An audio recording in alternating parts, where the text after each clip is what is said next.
Hello everyone, good day. I will be discussing the topic 4 of our NMAT review for quantitative. We will be discussing statistics and probability. Now, let me share with you my screen.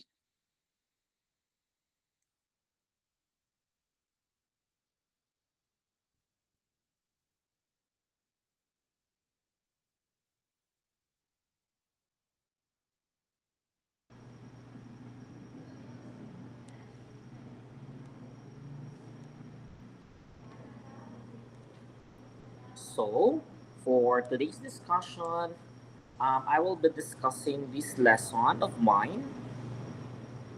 Mhm.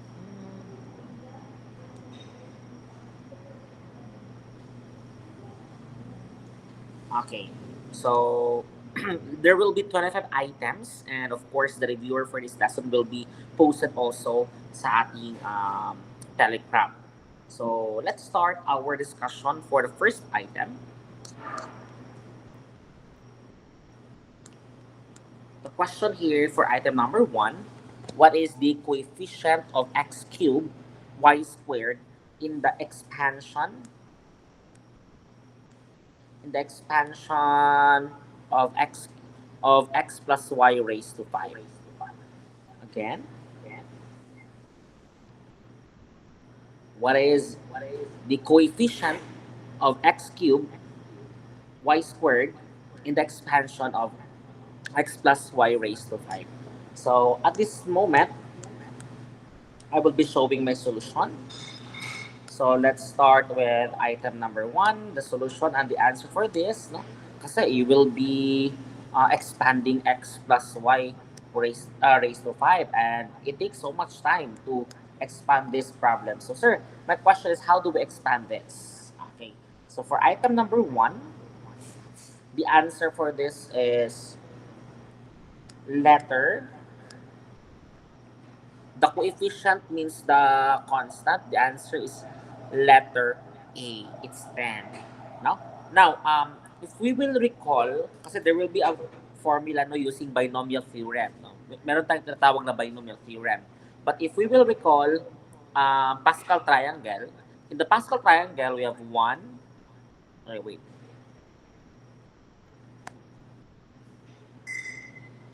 So here,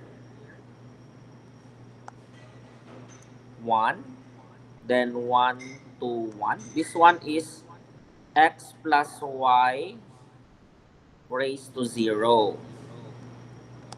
And this one, this is x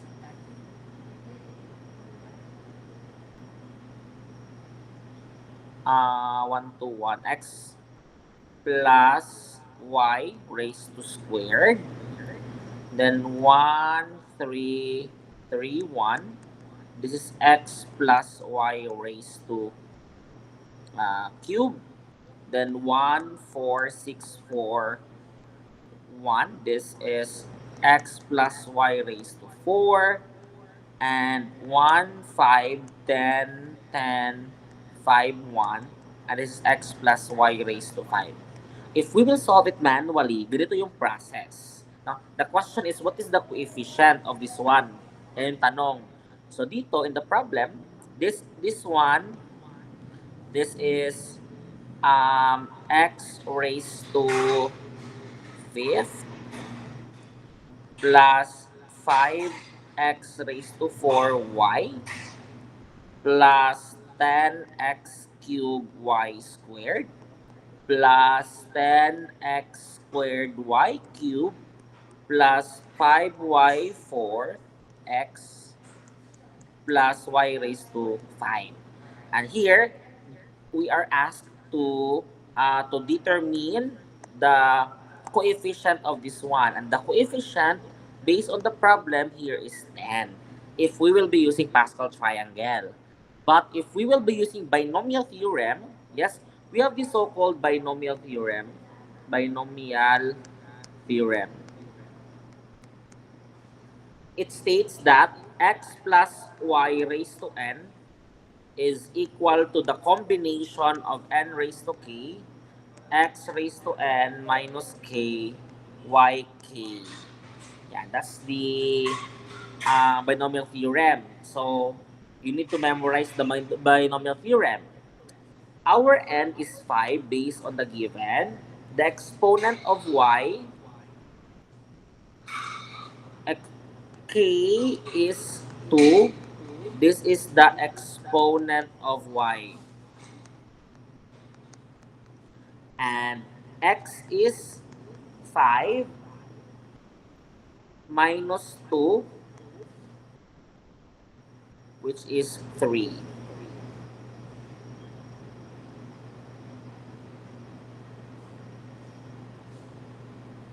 Exponent of x. This is exponent of x.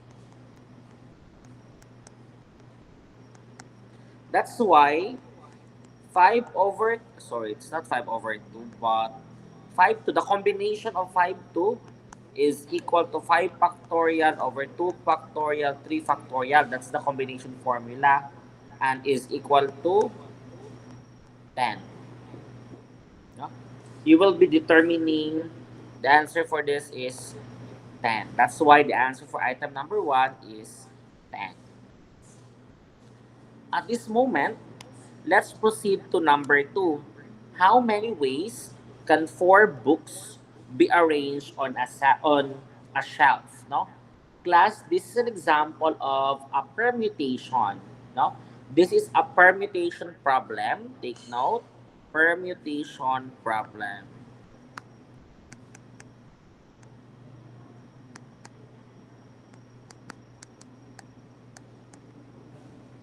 Okay, because permutation problem, order matters. Order matters. So the answer for this one is letter. Okay, that's correct. Now, in permutation, order matters. It's P44 or simple as 4 factorial. 4 factorial is 4 times 3 times 2 times 1, and that is 24. So the answer is 24, and that is letter D. Again, for item number 2, it's letter D, it's 24. Next,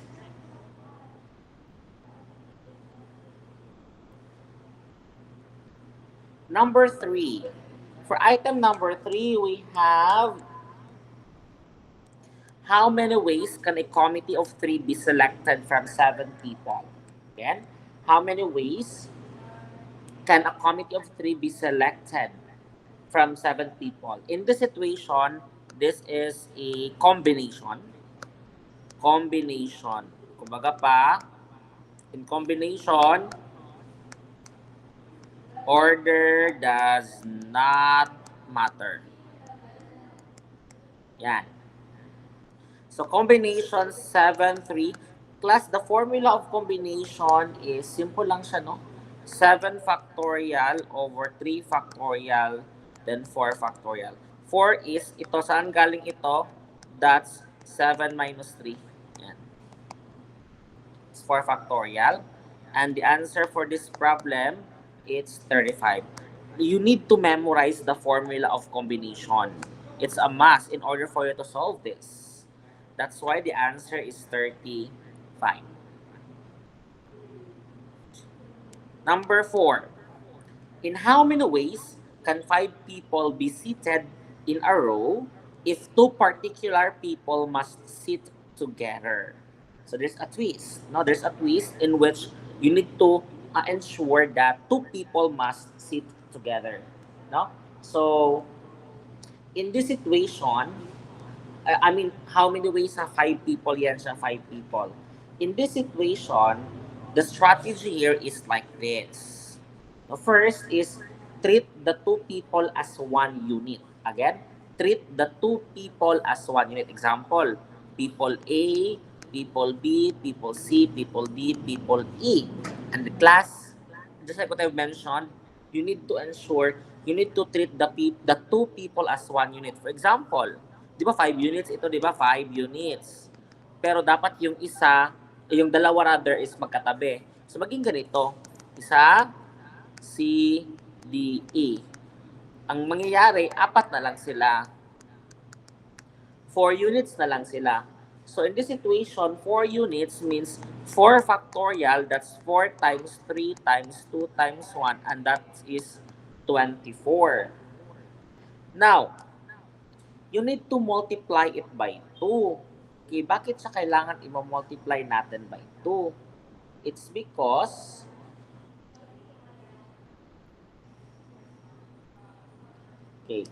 because 2 people can switch positions. Again, 2 people can switch positions. Okay, wait lang, lobat ko. Again, 2 people can switch positions. So here, 24 times 2, it's 48 times 2 because 2 people can switch positions. Yan. That's why the answer is, for item number 4, the answer is letter B, 48. Okay? So again ha, you need to treat yung dalawang magkatabi na as one unit. So magtabi-tabi man din sila, 4 na lang na units ang maiwan. That's why 4 factorial. And then you need to multiply 2. Sir, bakit multiply 2? Because 2 people can switch positions with their group. Pwede siya mag-switch-switch. Next item, number 5. A die is rolled once. Die concept, Bisaya pa dice. What is a probability of getting a prime number? Take note, in a die, no? The sample space, kung sa mga possible nga mo gawas kung i-roll ang die, the sample space, 1, 2, 3, 4, 5, 6. But the prime here, based on the sample space, are 2, 3, and 5. These are the prime. So the probability now is 3 over, what's the total possible event? 6. The answer is 1/2. That's why the answer for number 5 is letter C. It's 1/2. Number 6. Which of the following represents the sample space when choosing two coins? Di ba class, kung mag-flip tayo ng coins kay head or tail raman, di ba? Di ba, mag-flip tag coin, head or tail. So karon, if mag-flip tag coin, ang mugawas is, it's either, di ba, head at saka tail. Karon, ang pangutana, that's the first flip ng isang coin. The other coin naman, na possibility na head po siya o tail. Dire po, na possibility na head o tail. That's why, if we will create a sample space for this is head,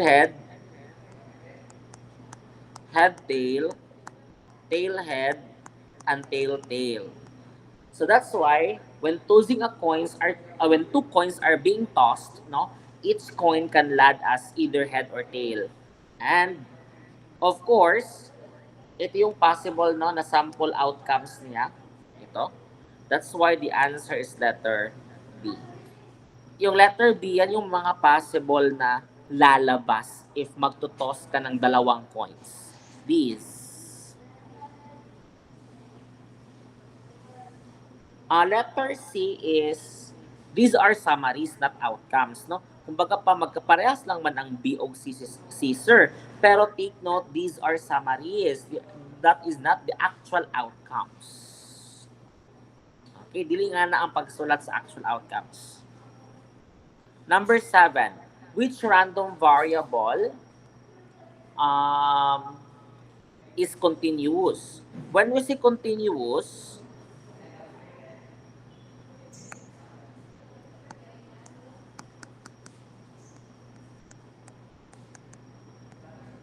continuous means any values within a range. No? Any value within arrange. Another, it is measurable. Si discrete, countable siya. Countable.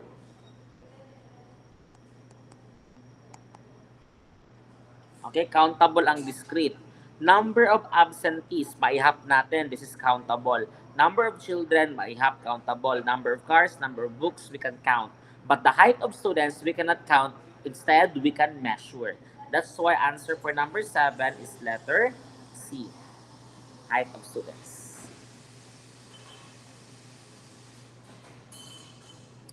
Next, number 8. Find the mean of the data set. Okay, mean. Di ba, pag magkuha ng mean, anyway, the symbol of mean is ito. Ito yung symbol ng mean. Ang pagkuha, i-add tanan, i-divide kung pila ka buok. Pila man sa kabuok? 2, 4, 5. So the mean is 2 plus 4 is 6. 6 plus 6 is 12. 12 plus 8 20 plus 10, 30. 30 divided by 5. The mean is 6. I-add tanan, i-divide kung pila ka buok. That's why the answer for number 8 is letter B. How about the median? No? So, ang median? What's the median of the data set? Median means gitna. But there is a rule for median. Kailangan natin i-arrange from highest to lowest or lowest to highest. Again, need ni median na i-arrange. Pinakagamay to pinakadako. Walang problema dito because it's already arranged. Naka-arrange na siya daan. No? 3, 7, 9, 12, 15. Karon, pila gani ni sila kabok? There are 5. Our n is 5. No? N is 5. The formula is 5 plus 1 divided by 2. 6 over 2. The answer is 3. Pangitaon na to ang pang-third. Kinsa ang pang-third? Ang pang-third is dara. That's why the answer is letter C, 9. So item number 9 is 9. Next, number 10. Which graph is most appropriate for showing the relationship between study time and test score? In this situation, it was stated relationship between study time and test score. The answer is automatically scatter plot. Okay? Scatter plot. Sir, unsa daay ni si histogram? Okay, let me write what's best for histogram. Histogram shows frequency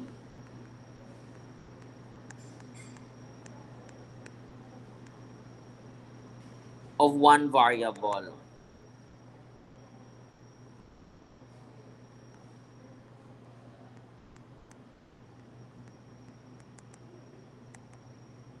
Si bar graph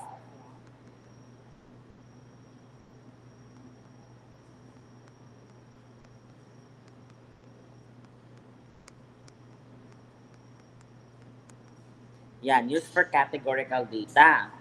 Si pie chart naman, it shows proportion of a whole. And line graph, no, trends over time. So if you will be asking what's the most appropriate graph determining the relationship between two variables, then you will be using scatter plot. Scatter plot, ganang katag-katag na siya. Nganing dagawa sa scatter plot. Ngani. Mga ano siya, mga scores ni sila. No? Y, X. Yan. This is an example of scatter plot. Okay? Sige. Number 11. Okay, balik na naman tayo to number 11. Expand. Walang problema. You can use FOIL method to expand this problem, no? A plus B squared. A squared plus 2AB plus B squared. So that's very basic. So the answer for item number 11 is letter B. Now, I know for sure you can easily expand this expression. Okay, number 12. In how many ways can the letters of the word, there, we have here a word, no? The word is cat. Now, in how many ways cat can be arranged? No? Cat. How many letters do we have with cat? There are three distinct letters na magkaiba. Kasi pag magkaparehas, there is a need to consider pag magkaparehas. So, three distinct letters. So, in this situation, if this is a kind of an example, no? So, 3 factorial lang tayo. 3 times 2 times 1. In this case, there are 6 possible ways of the word cat can be arranged. So, for this problem, number 12, the answer is letter B. It's 6. Again, there are 3 distinct letters. 3 factorial, 3 times 1. The answer for this is 6. Okay?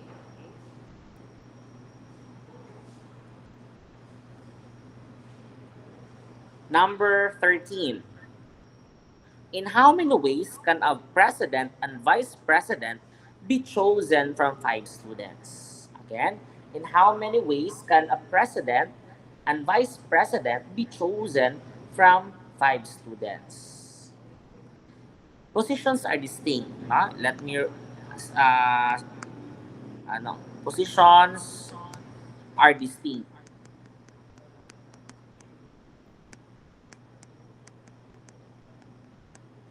Yan. So, in this situation, order matters. And this is permutation. So, here, permutation ito. So, P, how many, students? 5. How many positions? Dalawa. So, 5 factorial over 3 factorial. This is based on the formula. N factorial over n minus r factorial. This is the formula, ha? So, in this situation, the answer is the answer is 20. It's letter C. Napod siya shortcut, no? Nasa nga shortcut class nga strategy, no? Mo ni ang position sa press. Mo ni ang position sa V press. Pila ka estudyante? 5 kabok estudyante. Karon times sa vice president, pila na lang isulat? Ang isulat na lang is 4. Sir, nga nung 4? Class, nanay naglingkod sa president. Mubalik pa ba siya sa pagka-vice president? Pwede ba duwa ka position yung i-handle? The answer is no. Dili siya pwede may mong president. At the same time, di pa siya pwede may mong vice president. So, na president na siya. So, ang mag-ilog karon sa vice president, upat na lang. Again, nanay duwa ka posisyon, president at saka vice pres. Sa president, 5 ang possible. Karon, sa vice president, upat na lang. Kaya na may naka-assign sa isa na position sa president. So, 4 na lang ang maiwan. So, 5 times 4, 20. That's the shortcut strategy or technique for this.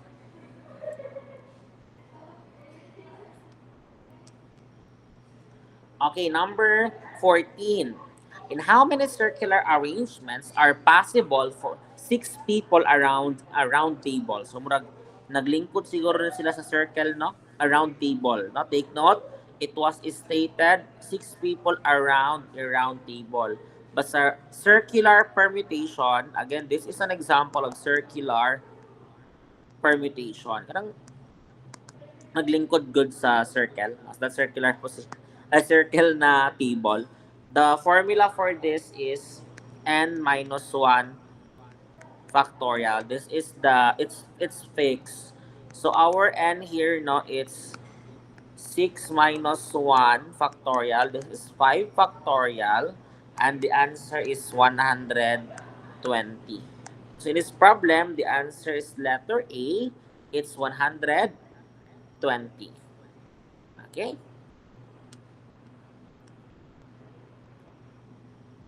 Number 15. A card is drawn from a standard deck. What is the probability of drawing a heart? Excluding the joker, There are, how many cards do we have? The total cards kay 52. Ang heart, 13. Ang diamond, 13 pod. Ang spade, 13. Ang clubs, 13. Karon, there are 13 hearts divided by the total number of cards. So the answer is 1/4. So this is the probability that heart will be drawn. No? So the answer is 1/4 or 25%. Next, number 16. Which of the following is an impossible event? Sa man impossible event, sir, no? Impossible event means dili jud na siya mahitabo. Okay? It's impossible not to occur, no? Impossible to occur or impossible to happen. That's ibig sabihin. Now, getting a tail in a coin toss. Well, it's true. Di ba pag mag-toss kag coin, possible na makakuha og 7.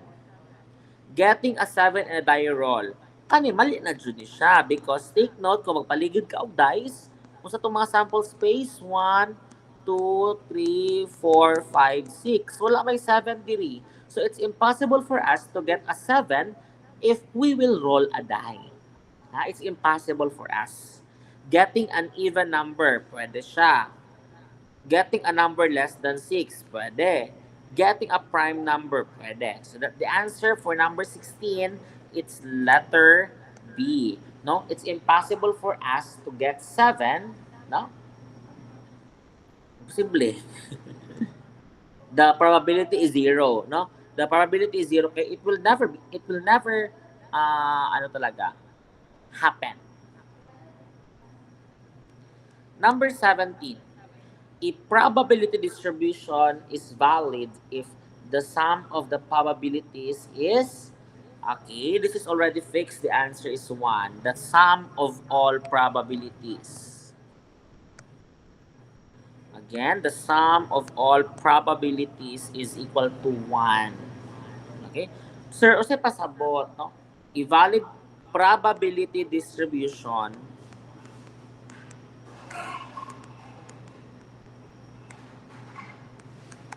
yan. It's P of x is greater than or equal to 0 but less than or equal to 1. Or the summation of P of x is equal to 1. Pag i-add daw ni mo ng probability of a distribution, i-add ni mo tanan, the total is always equal to 1. Yeah? Walay 2, di siya malapas og 2. Di siya malapas og 2. So pag greater than 1, it violates the rule. Violate probability rules. Ang pinakagamay na probability is 0. 0 means it never happened, no? Wala na hitabo. If ang probability is 1, that's the maximum, ha? The maximum probability is 1. Ibig sabihin, it's 100% it will occur pag 1 ang probability. Ibig sabihin, sure na mag-exist, sure na mahitabo. Number 18. Find the mode of the data. Sir, sa man ang mode? Gabalik-balik, no? Gabalik-balik. So, si 5, isa ka buok. Si 6, 2 ka buok. Si 7, isa ka buok. Si 8, 3 ka buok. Ano usa nga number ang gabalik-balik og daghan? The answer is 8, letter D. So the mode, no? The mode is the value that appears most frequently. So the answer for this problem is letter D, dog, A. Number 19. This is a situational. Take note of this one. Which of the following measures of central tendency is most affected by extreme values?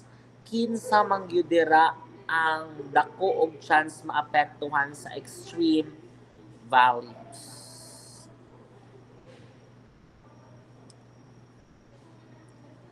The answer is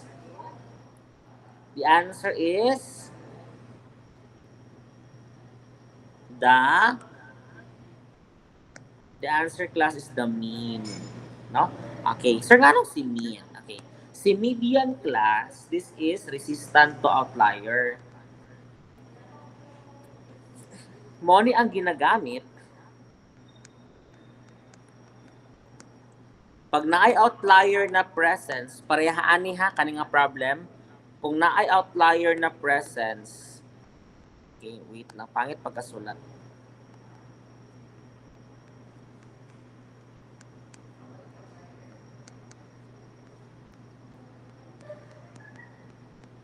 Okay. Pag parehaan no is most affected by extreme values, no, kasi dako jud maapektuhan. The answer is mean. That's why if there are outliers, if there are presence of outliers, you will not advisable to use mean. Ang gagamitin is median. Again, it's advisable for us, no, to use mean. Sorry. It's not advisable for us to use mean. Instead, we will be using median. Si mode, usa gid si mode based on frequency raman ni.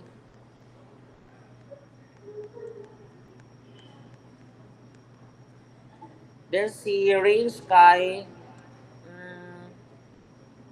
varia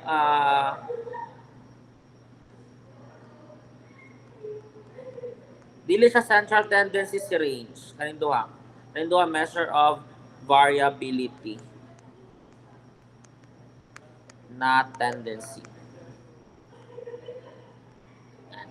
That's why for item number 19, the answer is letter E, the mean.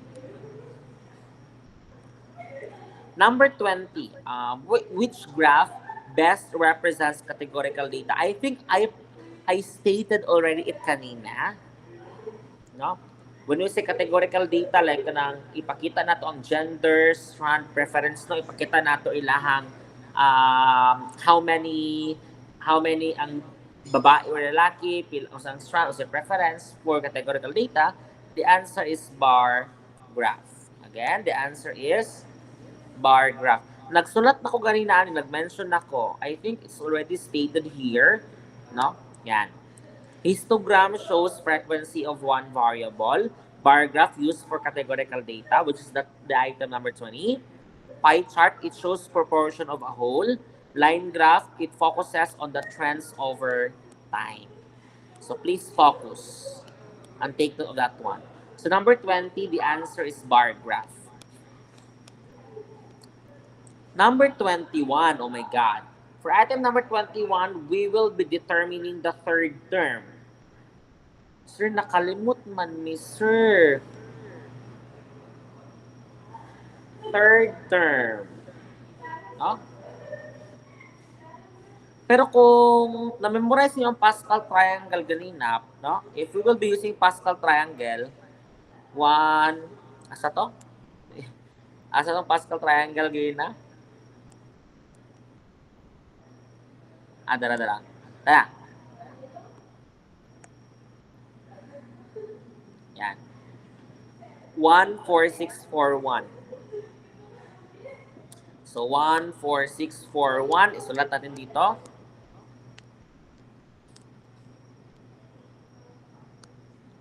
Baga pa, 1, 4, 6, 4, 1. So, this is x raised to 4 plus 4 x cubed y plus 6 x squared y squared plus 4xy cubed plus y raised to 4. Sabi dito, find the third term. Kinsa man ang pangtulo? Ang pangtulo na term is dara. It's 6x squared plus y squared. The answer is letter B. But if we will be using binomial theorem,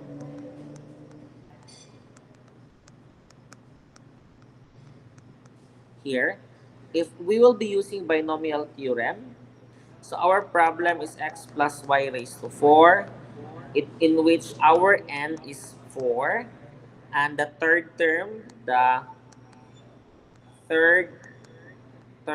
is 2. No? And this is our K. That's our K. The third term. So binomial theorem for to combination of 4 to x. So itong formula sa binomial theorem,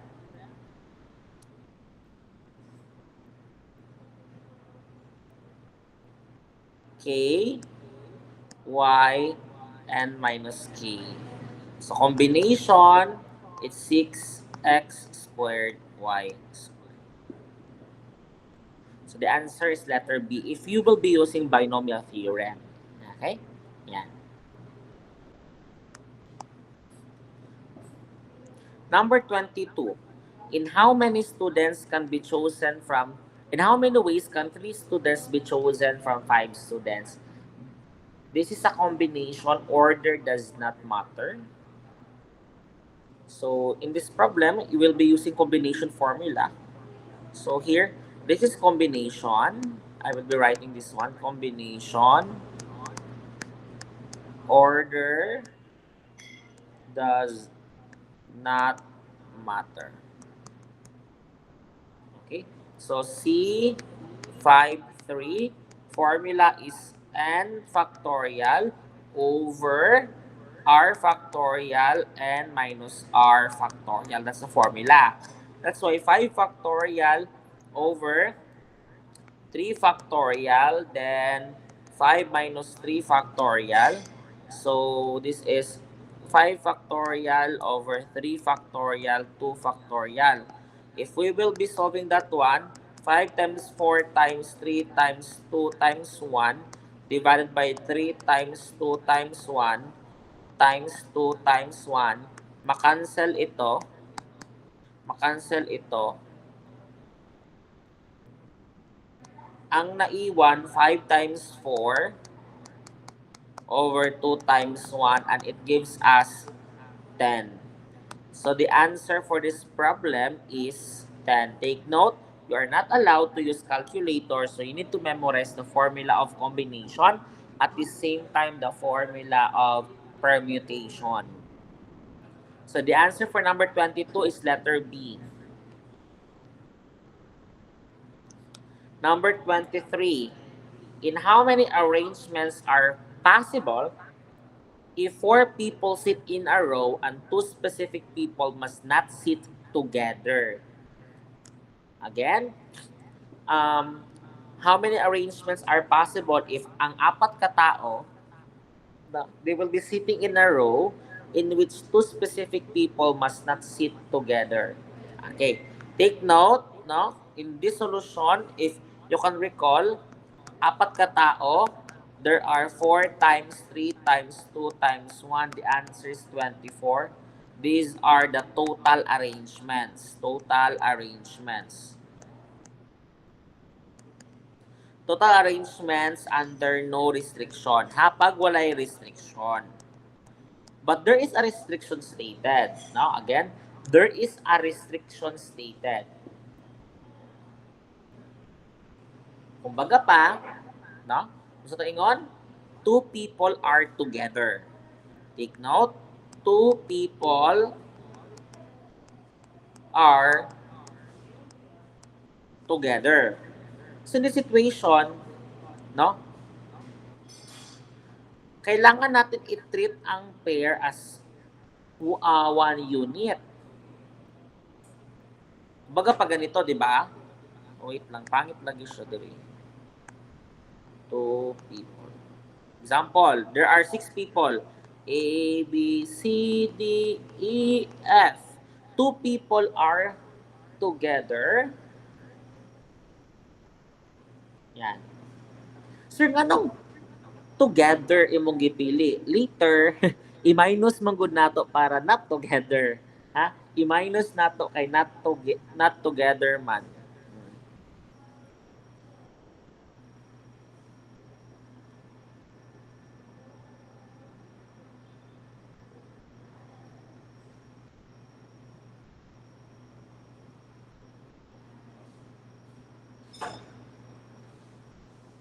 So here, We have AB, isa na lang na sila. CD, isa na lang. Then EF. How many units do we have? Okay? How many units of pair do we have? Ay, alang anong, mali ko, sorry. Upat naman ni katao. Sorry, mali ko. Upat naman ni katao. Ano naabot ko EF? Mali ko. Naabot ko upat katao, mali ko. CD, yan. ABCD. No? O, in some cases, AB, then C, D, no? Ito yung consideration natin na maging 3 units na lang siya. Yan, 3 units. Kasi specific people must not sit together. 2 specific people must not sit together. Yan. So, siya, 2 people are together. No, kailangan nato siya i-minus na nato. So, karon 3 factorial is 3 times 2 times 1. The answer is 6. Pero, take note, internal arrangement of pairs.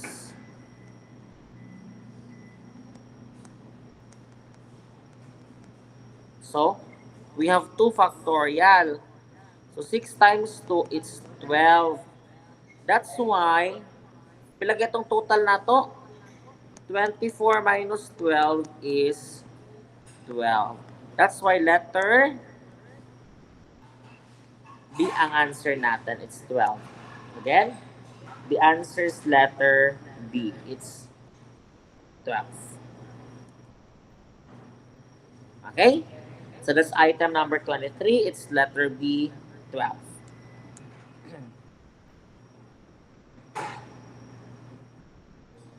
Sir, nga nung i-times to, again, pwede man good siya ma-AB, pwede po siya ma-BA. Ha? This arrangement has 2 possibilities. Pwede AB, pwede pwede si BA. Pwede, erase na ron ako. Erase na ako niya. Pasabot na lang. Pwede BA, pwede po ABCD. No, still 3 units na gihapon sila. That's why i-times 2 siya. Nako ha? Number 24. Discrete. O sa itong pasabot sa discrete ganina, ang sinabi natin sa discrete kanina, it's countable.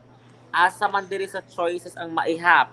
Height of a person, we cannot count, we can measure. Time spent, we cannot count, we can measure. Weight, we cannot count, we can measure. Letter D, we can count letter D. Number of goals secured. Kaning A, B, C, E, isulat ko dito, A, B, C, and E, these are continuous, no? Measurable. Yung may range values. No? That's why the answer for number 24 is letter D, number of goals scored. Number 25. In a pie chart, a sector with a central angle of 72 represents what fraction of a whole? Again, in a pie chart, a sector with central angle of 72 represents what fraction of a whole? Diba, if this is our circle, okay, sector, an example, yan. This is 72 degrees. Unsa man ni siya nga fraction. Full circle, pila gani ang degree sa full circle? 360 degrees. So 72 degrees over 360 degrees, it gives us 1 over 5. Okay? 1 over 5 or 1/5. That's why the answer is letter E. Okay? So, karon, thank you so much everyone for listening for the review discussion of our lesson, the statistics and probability. I will be sending this material to you, no, together with the the explanation at saka the video lecture. Thank you so much and bye everyone.